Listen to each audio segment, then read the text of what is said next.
Inang Kalikasan's Bad Hair Day. Inang Kalikasan wore the rich fertile soil and the clear blue sea as her skirt. A garden of white flowers, with all its beauty and fragrance, served as her blouse. The smooth brown bark of young, sturdy forest trees covered her from head to foot.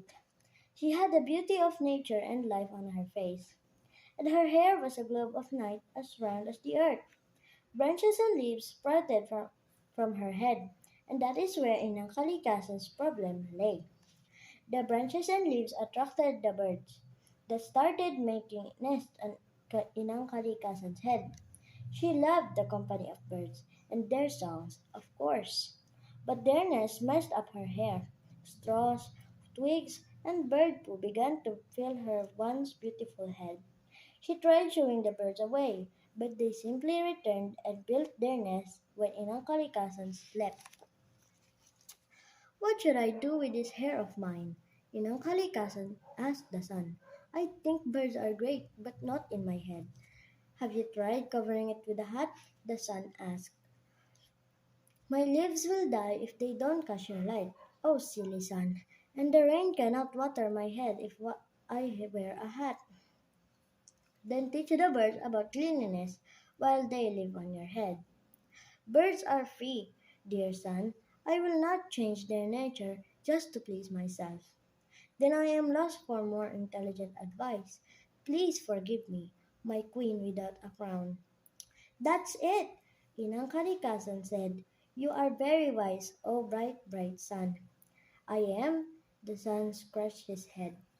A crown, a crown. Inang Kalikasan jumped up and down. That's what I need, a crown. Inang Kalikasan ordered the wind, fly far and wide, tell everyone that their Inang Kalikasan needs a crown. Whoever brings the best crown for my head will receive a reward. The wind blew and whispered the queen's message to all creatures all over the world. The next day, Inang Kalikasan looked outside of her window and saw the long line of nature citizens. Each had a crown for their queen. A group of mermaids and mermen offered a crown of corals, sea water, and fish, but their crown felt hard and hurt her head. Worse, water from the crown kept her wet, and the fish fought with the birds. She thanked the citizen of the sea and called for the next crown. Fairies from nearby garden brought a crown made of flowers, chains of different colors and clusters of petals wove in and out of the fairy crown. Inang Kalikasan smelled the crown fragrance. When she tried it on, the flowers hugged her hair and branches. Unfortunately, the crown did not last very long, as the bird quickly took the petals and vines and used them for their nests. The next crown came for the forest's wildlife. The crown was made of bark and branches. Inang Kalikasan looked in the mirror and saw that the crown looked just like the branches on her head. Angels brought a crown made of clouds that always went up and never stayed on Inang Kalikasan's head. Giants brought crown made of boulders that the queen simply weighed off and didn't even try to put on. It was too big and heavy. Dwarfs poured gold and precious metals into a crown that was so small it could only serve as the queen's bracelet. The, sun, the sun offered a crown made of sunlight and fire, but it burned so bright it hurt Inang Kalikasa's eye. The moon and stars presented a crown torn from the night sky that unfortunately could hardly be seen against the queen's jet black hair. Finally, a group of children entered the room to present their crown. Greetings, Inang Kalikasan, Maya, the children's leader, said. Maya took out from her basket a birdhouse that had made. I painted mine green, Maya said. I know it's your favorite color. Inang Kalikasan picked up Maya and allowed the little girl to place the birdhouse on her head.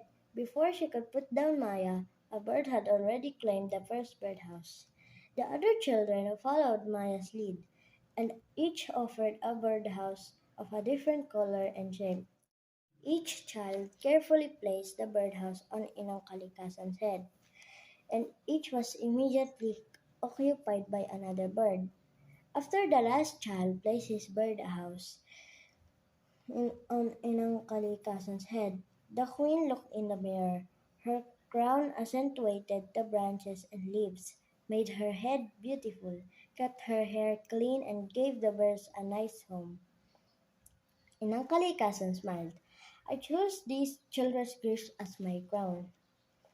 Inang Kalikasan told the whole world, now children, what are your wishes? An open field so you can run all day, a forest filled with trees to climb and animals to play with, or a lake of your own where you can swim and play with the fishes from sunrise to sunset. Maya stepped forward and said, all of those you have already given us, Inang Kalikasan. Inang Kalikasan smiled. The birds began to sing. The queen and the children began to dance. Everyone smiled, then laughed, and joined the dance. The party lasted until the moon and stars finally came, and it was time to sleep.